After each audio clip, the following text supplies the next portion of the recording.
President Cyril Ramaphosa will address the nation at 7 p.m. tonight on issues of national and international importance. And for more on this, we are now joined by SABC News Political Editor Mzwandile Mbeje, and he's at the Union Buildings for us tonight all the way in Pretoria. And Mzwa, of course, we saw a statement coming out from the presidency this afternoon saying that we should expect the president to address the nation tonight. What can we expect from the president? Well, a very good evening to you, Mbali and Tembegile, and of course the viewers. Indeed, it's been a week since this country hosted one of the biggest gatherings of world leaders, the G20 summit. And that G20 summit was hailed by so many people as one of the successes held on the African continent. And then, of course, the president would want to give some of those reflections, given the kind of decisions that were taken there and the developments thereafter. We know that as much as this was a very successful G20, there were a number of issues in the build-up. As one of the key members of the G20, the United States did not attend, making all sorts of allegations which essentially are not true. But of course, it went on with all the countries really from around the world, particularly the G7 countries minus the US, the BRICS countries and other invited countries, where we saw something absolutely unprecedented, Mbali, right at the beginning when the president opened that G20 summit.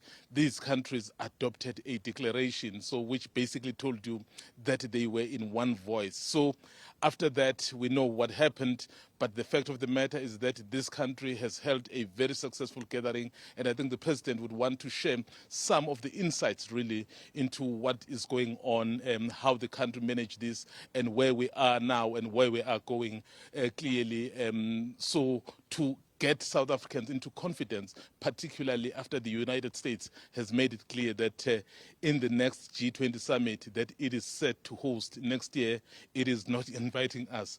But of course, there is a number of logistics and complexities there because South Africa is a founding member of the G20. It doesn't just get invited. So that, I think, the President Mbali will also touch upon. And Mzwa, I mean, there is a lot coming out from that successful hosting of the G20 summit. And maybe when you look at some of the key outcomes, particularly from that declaration, what do you think the president would want to highlight the most, particularly when it comes to a South African perspective? I mean, if you look at the agenda really that South Africa pursued in this G20, some of the priority issues that it put forward and how other countries really responded. I mean, talking about the issues around debt, particularly in the poor countries, talking about issues really that have to do with growth, economic growth.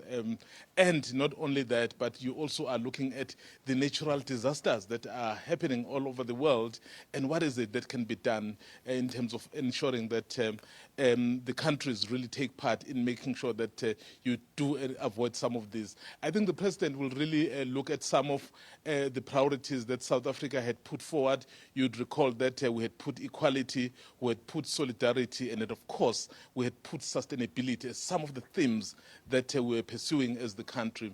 And the president may give an update as to how other countries accepted all of that and how they plan to implement, because it's just pointless to just accept and adopt, but at the end of the day you don't implement. So I guess he may indicate how the country will be able to obviously pursue some of these because now they are agreed upon.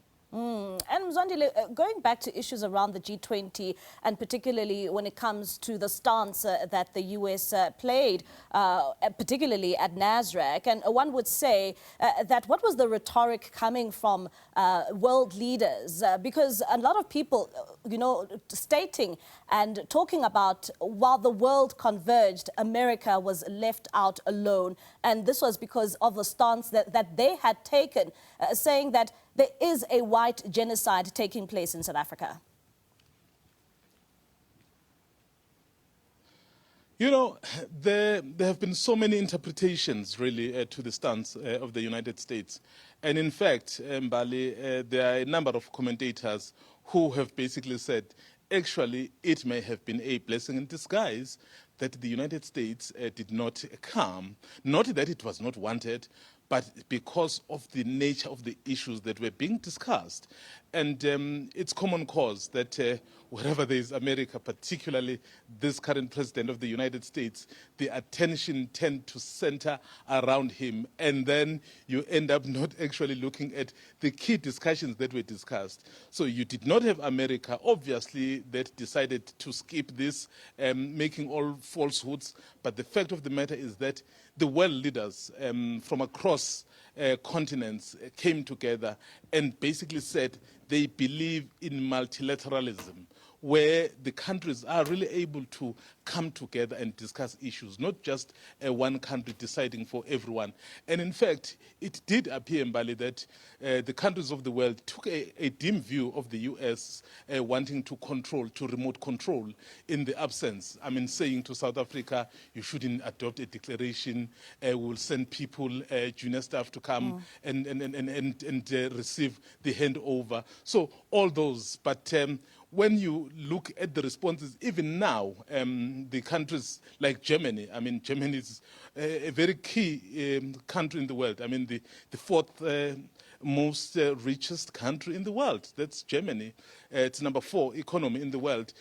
Going as far as to say, when the US say we will not be invited. In fact, what I found very interesting is that when they responded and tweeted, they even went as far as using a South African language to say, Mzansi Afrika iyadingeka etafuleni. So basically saying South Africa is needed on the table. So you can't have a G20 that will not have South Africa. So that has been the sentiment that has been coming through from around the world. So I think this will actually perhaps shed a bit of light from the president's side. So his engagements with his colleagues, because they, in that declaration, particularly at the end of it, they said, of course, we'll work together in America and then we will meet in the United Kingdom. And Mzwandile, staying with that issue and that topic, I mean, there was also an issue with the US saying that South Africa has refused to hand over the G20 presidency, during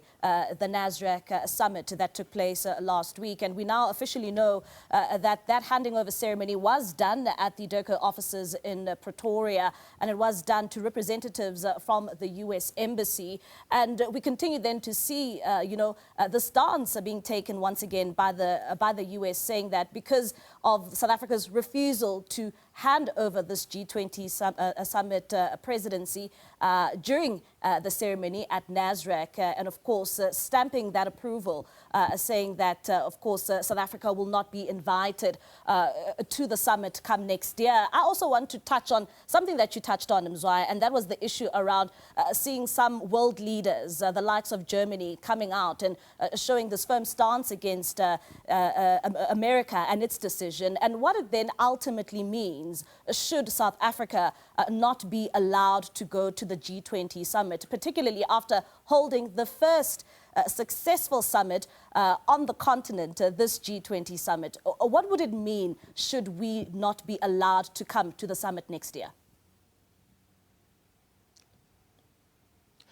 You know, Mbali, it's really very confusing at this stage.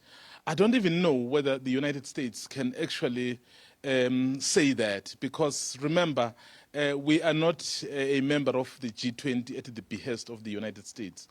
Perhaps what they can do, which is within their means, is that they can make it a bit difficult for our officials and delegates in terms of the accreditation, in terms of the visas, and that in that way, obviously, you may find our delegation not being able then to go there.